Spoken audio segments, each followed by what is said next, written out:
प्रधानमंत्री किसान सम्मान निधि के साथ साथ वो प्रदेश की तरफ से भी 6,000 रुपया अलग से डालने का काम करते हैं। पीएम किसान सम्मान निधि की 21वीं किस्त किसानों को भेजने के बाद केंद्रीय कृषि मंत्री ने किसानों के लिए एक और बड़ा ऐलान कर दिया है। नागपुर में आयोजित कृषि प्रदर्शन एग्रोविजन के कार्यक्रम का उद्घाटन करने पहुंचे शिवराज सिंह चौहान ने इस दौरान कहा कि नागपुर में क्लीन प्लांट प्रोजेक्ट के लिए सरकार की ओर से 70 करोड़ रुपए खर्च किए जाएंगे। वहीं सरकार ने फसल बीमा योजना और दलहन पर एमएसपी को लेकर भी बड़ा ऐलान किया है। तो चलिए आपको सुनाते हैं कि कृषि मंत्री ने इस दौरान और क्या बड़े ऐलान किए।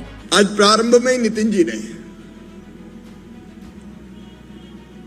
अच्छे बीज की बात की और अच्छे पौधे की बात की।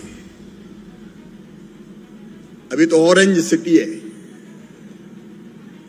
और आपने तो ऑरेंज की मिठाई पूरी दिल्ली को खिला दी और आप दुनिया में भेजना चाहते हैं, लेकिन ऑरेंज में और उत्पादकता बढ़े इसलिए जरूरी है क्लीन प्लांट। हमको अच्छे पौधे चाहिए, नितिन जी ने बिल्कुल सही कहा। और नितिन जी, अच्छे पौधे के लिए अब हमने फैसला किया है क्लीन प्लांट सेंटर नागपुर में प्रारंभ किया जाएगा, ऑरेंज का, संतरे का, और उसमें लगभग 70 करोड़ रुपए हम खर्च करेंगे। किसान को अच्छे पौधे मिल जाए। अगर नर्सरी से वो ऐसा पौधा ले आया कि जिसमें कोई ऐसा वायरस है कि जो आने वाले 2, 3, 4 साल में अपना असर दिखाएगा और प्लांट खराब हो जाएगा या अच्छा उत्पादन नहीं दे पाएगा, क्योंकि जब हम प्लांट लेते हैं नर्सरी से तब हमें पता नहीं चलता कि उसमें कोई रोग है कि नहीं है, और 3-4 साल बाद पता चलता है तो किसान तो बर्बाद हो जाता है, पैसा पूरा खर्च हो जाता है और बाद में पछताने के अलावा कोई रास्ता नहीं रहता। इसलिए विदर्भ के बहनों और भाइयों, संतरा उत्पादक किसान भाइयों और बहनों, अच्छी नर्सरी हम आइडेंटिफाई करेंगे और उनको आर्थिक मदद देंगे, उनको टेक्नोलॉजिकल सपोर्ट भी हम देंगे। एक अगर बड़ी नर्सरी है तो 4 करोड़ रुपए तक की हम सहायता करेंगे और मध्यम और छोटी है तो 2 करोड़ रुपए तक की उसकी सहायता करेंगे, जो अच्छा क्लीन प्लांट तैयार करेंगे। देखिए, उत्पादन की लागत घटाने के लिए प्रधानमंत्री जी के नेतृत्व में केंद्र सरकार लगभग 2 लाख करोड़ रुपए की तो फर्टिलाइजर सब्सिडी देती है। जो यूरिया की एक बोरी 266 रुपया में मिलती है, उसकी वास्तविक लागत है, वास्तविक कीमत है 1700 रुपया बोरी। और ऐसे ही सब्सिडी डीएपी में भी है। प्रधानमंत्री किसान सम्मान निधि के साथ साथ मैं महाराष्ट्र सरकार को भी बधाई दूंगा, वो प्रदेश की तरफ से भी 6,000 रुपया अलग से डालने का काम करते हैं। वहीं कृषि मंत्री ने कहा कि फसल बीमा योजना में कई बड़े बदलाव किए गए हैं।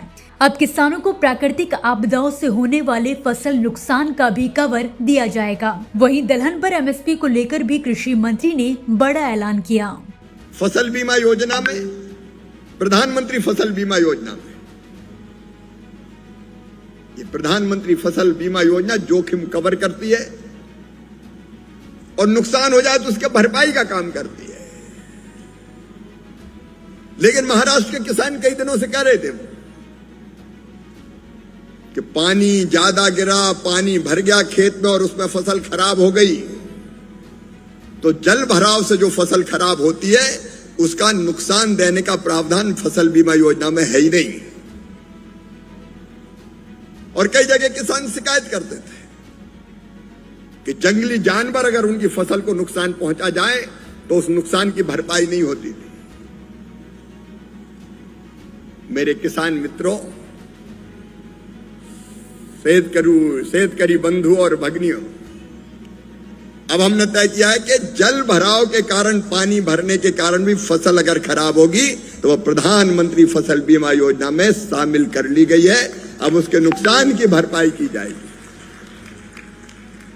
और कई जगह जंगली जानवरों से नुकसान होता है, तो उससे भी जो नुकसान होगा जंगली जानवरों को फसल के खाने के कारण, तो उसकी भरपाई भी अब प्रधानमंत्री फसल बीमा योजना में की जाएगी। आपको बता दें कि कृषि प्रदर्शनी एग्रोविजन का आयोजन 21 से 24 नवंबर तक अमरावती रोड स्थित राष्ट्र संत तुकडोजी महाराज नागपुर विश्वविद्यालय में किया जा रहा है। इस साल की प्रदर्शनी में एआई और स्टार्टअप्स पर खासा ध्यान दिया गया है। प्रदर्शनी में 500 से ज्यादा स्टॉल लगाए गए हैं, जिनमें किसानों और कृषि व्यवसायियों को न्यूनतम तकनीक और समाधान से रूबरू कराने की कोशिश की गई है। अगला स्टेशन आपकी मनचाही मंजिल खुशहाली है। खुशहाली के दरवाजे चारों ओर से खुले रहेंगे। किसान इंडिया के साथ यात्रा करने के लिए आपका धन्यवाद।